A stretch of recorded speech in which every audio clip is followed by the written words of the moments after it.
Order of differential equation बताना तो बहुत ही आसान है। क्या देखना होता है कि डिफरेंशियल इक्वेशन के अंदर y को मैक्सिमम कितनी बारी डिफरेंशिएट किया गया है। आप देखिए यहाँ पर dy बाई डी एक्स यानी y को एक बार डिफरेंशिएट किया गया है और इसमें y को हम दो बार डिफरेंशिएट कर रहे हैं। इसका मतलब इस इक्वेशन का ऑर्डर 2 हो गया।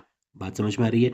अब देखिए एक चीज कि ऑर्डर कभी भी ये वाला जवाब नहीं देगा, मतलब ऑर्डर डिफाइन ही ना हो डिफरेंशियल इक्वेशन का, ऐसा कभी भी नहीं होगा। डिग्री के केस में ऐसा हो सकता है ना। ये डिग्री क्या चीज है तो ध्यान दीजिए, इस डिफरेंशियल इक्वेशन के अंदर जो हाईएस्ट ऑर्डर वाली टर्म है उसकी जो पावर होती है उसी को हम डिग्री ऑफ डिफरेंशियल इक्वेशन बोलते हैं।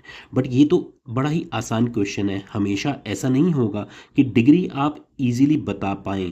अब देखिए इस क्वेश्चन के अंदर अगर मैं देखूं p को अगर वो dy बाई डी एक्स बोल रहे हैं तो यहाँ पर ये dy बाई डी एक्स है, ये dy बाई डी एक्स का होल स्क्वायर है, ये d2y by D x square नहीं है। तो इसका होल स्क्वायर होने से इसके ऑर्डर पे कोई फर्क नहीं पड़ा, तो ऑर्डर तो इस इक्वेशन का 1 ही रहने वाला है। लेकिन डिग्री क्या होगी वो हम अगले क्वेश्चन में डिस्कस करेंगे। फिलहाल तो हम बात कर रहे हैं ऑर्डर की। तो इस क्वेश्चन में भी देखिए तो ऑर्डर ऑफ डिफरेंशियल इक्वेशन आप देख रहे हैं y को हम दो बारी मैक्सिमम डिफरेंशिएट कर रहे हैं तो इसका ऑर्डर भी 2 हो गया। अब जैसे मैंने बताया कि डिग्री तो नॉट डिफाइन हो सकती है लेकिन ऑर्डर नॉट डिफाइन नहीं हो सकता। बट हाँ, अगर आपसे वो कुछ ऐसा मजाक कर लें कि बताइए y plus sine x plus cos x equals to 0, अगर हमारे पास ये इक्वेशन दे रखी है तो ऑर्डर बताइए, ये तो डिफरेंशियल इक्वेशन ही नहीं है। आप बात समझ रहे हैं। डिफरेंशियल इक्वेशन होने के लिए उसके अंदर dy बाई डी एक्स या फिर dx बाई dy कुछ तो अवेलेबल होना चाहिए ना। अगर डिफरेंशियल कोफिशिएंट ही अवेलेबल नहीं है तो वो तो डिफरेंशियल इक्वेशन ही नहीं हुई। ध्यान रखिएगा इस बात का। ओके, तो इसका ऑर्डर वो आपसे पूछेंगे भी नहीं, और पूछेंगे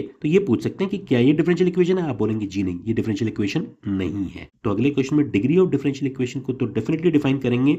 मीनवाइल आप ये सारे क्वेश्चन का जवाब ऑर्डर के लिए तो बता ही सकते हैं ना कि इसका ऑर्डर 4 होगा, क्योंकि इसमें देख रहे हैं y को 4 बारी मैक्सिमम डिफरेंशिएट किया गया है, इसमें एक बारी है तो इसका ऑर्डर 1 हो गया। उसी तरह से इसका ऑर्डर अगर कोई पूछे तो 2 बताएंगे, 4 नहीं बताएंगे। ओके, तो डिफरेंशियल कोफिशिएंट का हाईएस्ट ऑर्डर कितना है वो हमें बताना होता है और वही उसका ऑर्डर हो जाता है। तो मिलते हैं अगले क्वेश्चन में डिग्री ऑफ डिफरेंशियल इक्वेशन के साथ। See you in the next question, take care, bye bye.